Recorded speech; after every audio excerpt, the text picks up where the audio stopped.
10วันพันปีสิได้ออกไปเที่ยวนอกเที่ยวนานำเพิ่นคลิปนี้ก็เป็นวันที่2ธันวาเนาะวันศาสตร์ของลาวเฮานั่นเองหมู่คู่เพิ่นก็เฉลิมฉลองอยู่ทุ่งนาเพิ่นพู้นเนาะอยู่ตามป่าห้วยหองของบึงพู้น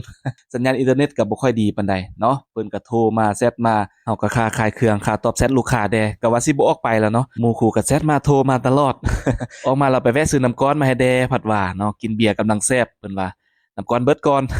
ตก3-4โมงเขาจึงได้ออกไปให้คนมายกล้อขึ้นรถให้หลังจากไปซื้อน้ำก้อนแล้วก็สิเดินทางออกไปเลยตัวนี้เป็นทางออกจากบ้านข่อยเนาะเบิ่งแต่เส้นทางแล้วมีทั้งคุมอุกกาบาตมีทั้งหมอกมีทั้งควันอันนี้บ่แม่นน้ำหมอกเด้อเป็นขี้ฝุ่นล้วนๆเนาะเพิ่นกำลังซ่อมแซมทางจักปีใดเด้สิมีทางดีทางงามเที่ยวน้ำเพิ่นบ้านเฮานี่ไปรับส่งลูกอยู่โรงเรียนไปฝากเครื่องให้ลูกค้าทุกๆมื้อรถก็ทั้งเต็นทั้งยอกแบบนี้รถจนเป้เบิดเนาะอันใดก็น็อตแม่นหยังก็ไม้เบิด โอ้ยเส้นทางนี่ว่าวันละเถาะเจ็บหลังเจ็บเอวเบิดพันยังบ่ซ้ำเส้นทางตัวนี้เนาะทางไปทุ่งนาบ่อนที่เราจะไปบ่อนที่เขาเจ้าซุ่มแซวเดินทางมาก็จะมาจ้วมห้วยหองของบึงแบบนี้เนาะเป็นธรรมชาติสวยสดงดงามน้ำนี่เย็นเย็นใสๆมีตัวปลาน้อยหลายๆเนาะเป็นน้ำห้วยที่ประชาชนของเขตนี้เพิ่นเอาเข้าไร่เข้านาเพิ่นเนาะเฮ็ดไร่เฮ็ดนาในแต่ละปีตามฤดูกาลแล้วเข้านาก็ยังต่อสวนอีกสวนไร่สวนทั่วเนาะยอมรับว่าไทบ้านนี่ดุมันหลายจุดหมายปลายทางเขาก็จะขึ้นไปทางนาพู้นเนาะผ่านลำห้วยนี้ไปตืม ทางค่อนข้างว่าสู้ชีวิตหลายบางหินตัวใดก็ส่ำหัวเข่าพี่รถก็ขอห้ามเต้นเนาะเจ็บหลังเจ็บแอวเบิดแต่ก็คุ้มค่าที่ได้ออกมาเพราะว่ามันมีธรรมชาติให้เบิ่งให้ชมเนาะเป็นแบบนี้เลยงามๆแบบนี้เลยเนาะกระทบกับแสงตะเวนใส่ดอกไม้ตามธรรมชาติแคมหัวแคมสวนแคมทางเขาเจ้ามาตั้งเรือนใส่ก็หลายหลังคาเรือนเติบเนาะประมาณ10ปลายหลังคาเรือนแล้วธรรมชาติถือว่าหลักล้านเลยเนาะ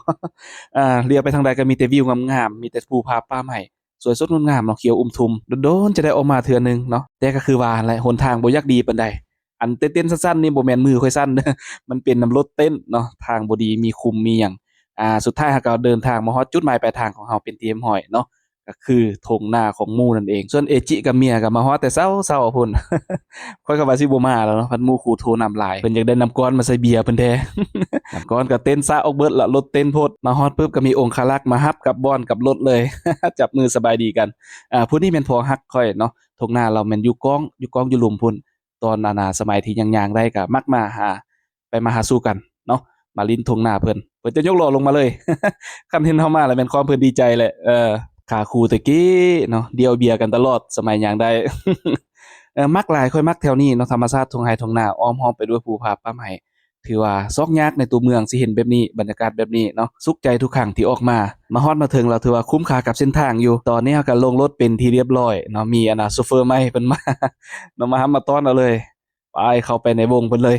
กับหมู่คู่ก็ผู้ใดก็ตาเปียกเบิดแล้วเนาะฟังเขาเจ้าร้องเพลงก็บ่ถึกจังหวะบ่ถึกถ้อยบ่ถึกความละก็ถือว่าเมาแรงพอสมควรก็สมควรเติบเนาะแต่เช้ากินแต่เช้าตอนนี้ก็เป็นเวลา4โมงปลายหน่อยหนึ่งอากาศก็หนาว4โมงแล้วก็ยังหนาวอยู่มีลมพัดอีก แต่ละคนเด้มื้อนี้ไปลินไสไปเที่ยวไสแดพาครอบครัวไปเที่ยวไสคอมเมนต์มาบอกกันได้เด้อส่วนข้อยเองก็ครอบครัวพามาหาหมู่หาคู่คือว่าเนาะตามทุ่งไร่ทุ่งนาเพิ่นเที่ยวชมธรรมชาติสุดความม่วนความซื่นเลยมีพาข้าวสามัคคีปิ้งปลาผักกาดส้มตำบักหุ่งตำข้าวปุ้นเนาะโอ้อาหารบ้านๆมาฮอดปุ๊บเพิ่นก็มาป้อนให้เลยเพิ่นว่าเนาะมาตำหลังภาคส่วนเสียงคอดีก็ร้องเพลงไปทั้งร้องทั้งเต้นไปเนาะโอ้ยม่วนซื่นเสียดายเนาะเสียดายเราลุกยืนบ่ได้ก็สิเต้นนำเพิ่น ภรรเมียก็เป็นผู้เสิร์ฟเบียร์เนาะเมียข้อยเพิ่นบ่กินเบียร์เด้อเนาะแต่อันน่ะสมัยคบกันมาแต่เป็นบ่าวเป็นสาวถึงปัจจุบันนี้บ่เห็นเพิ่นกินเบียร์ฮอดจอกจักเทื่อเลยแต่เว้าเรื่องของเพลงนี่สุดยอดจับไมค์บ่ว่างแล้วนั่งไปได้ระยะหนึ่งก็เบียร์เริ่มลงคาแล้วเนาะจะมีทั้งดาวเต้นมีทั้งนักร้องสรุปแล้วคลิปนี้ก็เป็นคลิปที่ม่วนซื่นหลายเนาะที่ได้ออกมาสุดชมธรรมชาติแบบนี้นำหมู่นำคู่มาซุ่มแซวกันแบบนี้เนาะขอจบคลิปเพียงเท่านี้ขอบใจหลายๆที่ติดตามรับชมจนจบคลิปเด้อ